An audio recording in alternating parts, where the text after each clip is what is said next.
अर्थ का ज्ञान होने नहीं देता है। कैसे नहीं ज्ञान होने देता है? पिछली बार हमने समझा था कि वस्तु का स्वभाव क्या है। हम जानने के बाद भी उसको समझना नहीं चाहते हैं। इसी को समझाते हुए आचार्य भगवान श्री पूज्यपाद स्वामी ने समाधि तत्व ग्रंथ में लिखा है कि जो जीव होता है वो आत्मा को भिन्न जानता है, क्योंकि ये तो हम सब जान ही हैं कि हमारी आत्मा अलग है। लेकिन आप ही ने मुझे बताया था कि आपको क्या है, जीव आत्मा हो, पर तब भी हम इसको समझते नहीं है। क्यों नहीं समझ रहे हैं हम इस चीज को? क्योंकि हमें अपना शरीर और आत्मा भिन्न अनुभव में आने के बावजूद भी अनादि के जो हमारे अंदर संस्कार पड़े हैं विद्यार्थ के, वो हमें पुनः पुनः भ्रांति में डाल देता है। तो ये विद्यार्थ की जो हमारे अंदर परत लगी हुई है अनादि से, हम मानकर भी नहीं मानना चाहते, समझकर भी ना समझ बने रहते हैं। तो ये सब किस कारण हो रहा है? मोह के कारण, राग द्वेष के कारण। जो 6 द्रव्य है वो अपने आप में स्वतंत्र है और भिन्न है, कभी भी एक साथ आते नहीं है, हमेशा भिन्न ही रहते हैं। उन 6 द्रव्यों में से एक द्रव्य आपका जीव है, एक द्रव्य आपका पुद्गल है। जो शरीर है वो पुद्गल द्रव्य है और जो आत्मा है वो जीव द्रव्य है। तो ये कभी एक साथ होते नहीं है, पर हम इसे मानते हैं। इस मानने का कारण केवल और केवल मोह है। तो ये मोह होता क्या है? कोई बताना चाहेगा? हम सब इसी के पीछे अनादिकाल से लगे हुए हैं। तो मोह होता क्या है?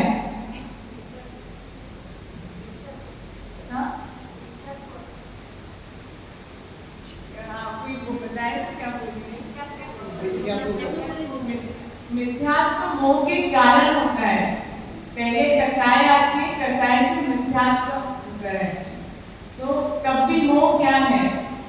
जो आप पढ़ते हैं रोज, हमेशा एक्शन जो आप कर रहे हैं, वो मोह है। मोह को समझाते हुए परम उपकारी पूज्यपाद स्वामी ने इष्टोपदेश ग्रंथ में लिखा है, मोहे सम्मतम ज्ञानम स्वभावम लभते नहीं मतापमान पदार्थानां यथा मदन कोदवे। जो मोह होता है, मोह से ढका हुआ विज्ञान आपके स्वभाव को प्रकट नहीं होने देता है।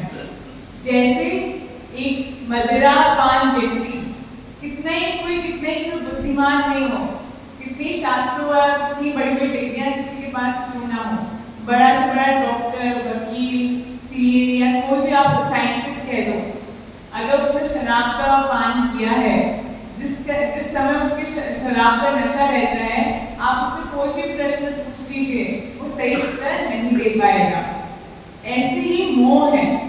मोह की तुलना आचार्य भगवान ने शराब से की है, मदिरा से की है, क्योंकि मदिरा का जो नशा होता है उसमें आप सब कुछ भूल जाते हो। ऐसी मोह है, वो आपका जो स्वसत्व है, जो आप जीव आत्मा हो, जो आपका वैभव है, उसको आप भुला देता है और आपके संसार में धकेल देता है। मैं आपके सामने मोह का एक जीवन चित्र रखना चाहती हूँ। घनघोर जंगल है, हवा साए साए बह रही है, एक श्यामी है, आंखें बिल्कुल पीली, आंखों में भूख है, तीक्ष्ण दांत हैं, उनमें से खून टपक रहा है, बड़े नुकीले नुकीले नाखून हैं, अंदर से बिल्कुल तैयार है, उसके सामने उसे अपना शिकार दिख रहा है, बिल्कुल मृत्यु के समान प्रतीत हो रही है। आंखों में इतना गुस्सा है कि सामने जो भी आएगा उसको सीधे खा जाएगा। उसको सामने क्या दिख रहा है? घना जंगल है, घना पेड़ है, वर्षा हो रही है, मंद मंद बारिश की बूंदें टपक रही है। नाखून से 2 पत्थर के समान पुरुष आकार में भी दिख रहा है।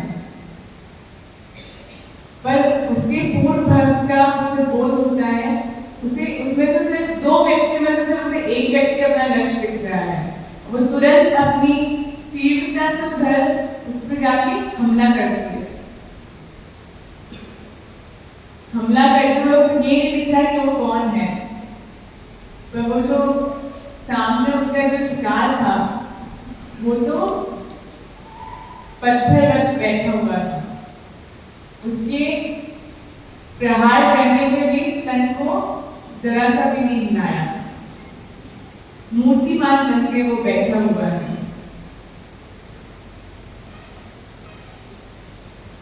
शायद उसने अपने समाधि की ही तैयारी कर ली हो। ये कौन है? जो श्याली है वो क्रोध से ओत-पोत है। उसके अंदर चल रहा है कि ये मेरा द्वेषी है, इसने मुझे पिछले भव में बहुत दुख दिया था, मैंने इसे अपना पुत्र मान के अपना सर्वस्व इस पर लुटा दिया था और ये ही मुझे छोड़ के चला गया। आज मैं उसे छोड़ूंगी नहीं, आज से मैं दंड दे के ही रहूंगी। वो इसी भावना के साथ उसके शरीर को नोच नोच के खा रही है। और वहीं पर जो उसका शिकार है वो मूर्तिमान बन के बैठा है, तन को रंच मान के नहीं हिला रहा है। ऐसा क्यों कर रहा है? वो तो अपने निज स्वभाव में लीन हो गया है। वो क्या विचार कर रहा है? वो सोच रहा है ये मेरा ही तो किया है, मैंने ही इसे दुख दिया था, तो आज ये मुझ पर क्रोध कर रही है तो कोई गलत तो नहीं कर रही, मेरे ही तो कर्मों का दिया हुआ है। और गहराई में विशुद्धि बढ़ती है उस जीव की, उन्स्लान बढ़ता है। तब उसके अंदर क्या विचार चल रहा है कि ये आत्मा अलग है, ये शरीर अलग है, मैं तो अविनाशी हूँ, इसके खाने से क्या मैं विनाश हो जाएगा? क्या मैं नष्ट हो जाऊंगा? नहीं, मैं तो जीव आत्मा हूँ। ये पुद्गल अलग है और ये आत्मा अलग है। भेद ज्ञान की परम सीमा को प्राप्त करता है और विशुद्धि के लेवल को और बढ़ाकर चले जाता है और वो केवल ज्ञान प्रकट कर देता है। तो ये कौन है? इनको अब जब उसमें प्रहार हो रहा था तो कोई बचाने नहीं आया। जैसे ही केवल ज्ञान की प्राप्ति होती है, केवल ज्ञान प्रकट होता है, तो अपने आप देव लोग आ जाते हैं और जय जयकार बोलते हैं। सुकुशल मुनि जिनेन्द्र भगवान की जय जयकार होने लग जाती है। तो ये क्या है? ये था मोह का स्वरूप। यहाँ पर वीतरागता और यहाँ पर आपके सामने 2 पहलू रखे थे, एक वीतरागता का और एक मोह का। जो मोही था वो पापाश्रम में लगा हुआ था, क्रोध से ओत-पोत था, उसने अपने जीवन को संसार बढ़ा ही लिया। और जो दूसरा जिसने वीतरागता को अपनाया था वो भगवान बन गया, संसार को नष्ट कर दिया। तो मोह को इससे अच्छा उदाहरण हो नहीं सकता प्रैक्टिकली देखने का कि मोह के कारण होता क्या है। आप अपने खुद को भूल जाते हो। तभी जब केवल ज्ञान प्रकट होता है, गंधकुटी रचती है, तभी तो उनके बाजू में मुनिराज बैठे रहते हैं, वो श्यालिनी को जगाते हैं, संबोधन देते हैं, हे पापिन, किसको काट रही है, किसको दुख पहुंचा रही है? ये तो तेरे पूर्व जन्म का पुत्र है, जिसे तू कितना मोह करती थी, कितना मतलब प्राणों से प्रिय था, जिसके लिए तूने मुनियों को नगर में प्रवेश करने के लिए मना कर दिया था। ये सुकौशल मुनिराज की माँ थी। आज एक माँ ही बेटे को खा रही थी। तो इस संसार में कोई भी रिश्ता सगा नहीं है। हम वो क्यों करते हैं? हम वो संबंध बनाने के लिए, जिससे कि हमारे संबंध बने रहें, इसलिए करते हैं। तो संबंध क्या होता है? ये तो भाई संयोग की अवस्था है। और ये कहानी किसी की नहीं है, ये मेरी कहानी है, आपकी कहानी है, हम सबकी कहानी है। क्योंकि आज के अगर हम यहाँ बैठे हैं, इस पंचम काल में अगर बैठे हुए हैं हम, तो हम सब मोह से ग्रसित हैं और मोह से चाहकर भी, जानने के बाद भी उसको छोड़ना नहीं चाहते हैं। क्योंकि हमारे अंदर क्या है? कि हमें अपने संबंधों से राग है, उस संयोग अवस्था को हम छोड़ने को चाहते ही नहीं, क्योंकि हम उसमें आनंद आ रहा है।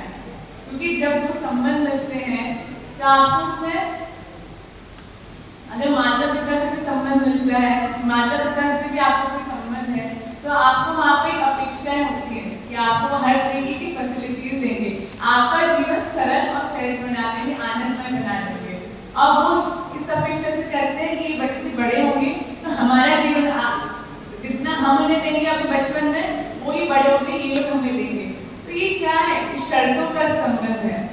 हम बोलते जरूर है कि माता पिता बच्चे का जो संबंध होता है वो किसी अपेक्षा से रहित होता है, पर ये भी शर्तों का ही संबंध है। ये हम एक्सेप्ट नहीं करना चाहते, हमने उसको एक बना दिया है कि ये अगर संसार में अच्छी चीज अगर किसी को बतानी है, तुलना देनी है, तो माँ और बच्चे का संबंध दे देते हैं, पर वो भी सगा नहीं है, वो भी बिना शर्तों का नहीं है, पर ये हम चाह के भी नहीं मानते हैं। सही बात है कि नहीं मानते? इसी को समझाते हुए आचार्य भगवान ने अष्टोपदेश में लिखा है, बपुर गृहम धनम दारा पिता मित्रानि शत्रुवा सर्वधान्या स्वभावानी मूढ़ा स्वामिन प्रकृति। ये जो संबंध है आपका शरीर के साथ, घर के साथ, मित्र के साथ, पत्नी के साथ, पुत्र के साथ, ये हमेशा आपसे भिन्न ही रहे हैं, ये कभी आपके हुए ही नहीं है। ये तो हम मूर्ता है, हमारी मूर्ता है, तो हमें एक साथ मानते हैं, एक जैसा मानते हैं। बस इसी मूर्ता के चक्कर में हम मोह करते रहते हैं, राग करते रहते हैं, द्वेष करते रहते हैं। तो हम अपनी कहानी को खुद लिखेंगे, हम अपनी कहानी बदल सकते हैं। जैसे हमने देखा कि सुकौशल मुनिराज के जीव ने अपनी कहानी खुद बदली, तो अभी समय आ गया है कि हम ये जान रहे हैं, जब आचार्य ने इतने सारे प्रमाण देके चले गए कि कारण बता के चले गए कि आप इस दुनिया में, इस संसार में भटक क्यों रहे हो, आप अपने ही कारण संसार में भटक रहे हो। तो अब समय आ गया है कि आप अपने आप को जगाओ, अपनी कहानी खुद बदलो और अपनी नई कहानी लिखो, नई कहानी लिखो भगवान बनने की। आखिर में सिर्फ ये कहना चाहूंगी कि आचार्य कुंद स्वामी लिखे गए हैं कि इस संसार में जीव अकेला ही आया है, अकेला ही रहेगा, अकेला ही मरण को प्राप्त करेगा और अकेले ही जिस कर्मों को उसने बांधा है उसको छोड़ के पद को अकेला ही प्राप्त करेगा। तो इसी के साथ, इन्हीं मंगल भावनाओं के साथ कि हम भी इस मोह को छोड़ के उस परम पद की आराधना करें, जिससे कि हमें यहाँ पर लौट के आना ना पड़े। जय बोले परम पुरुष शनि का न्याय श्री माता जी की जय।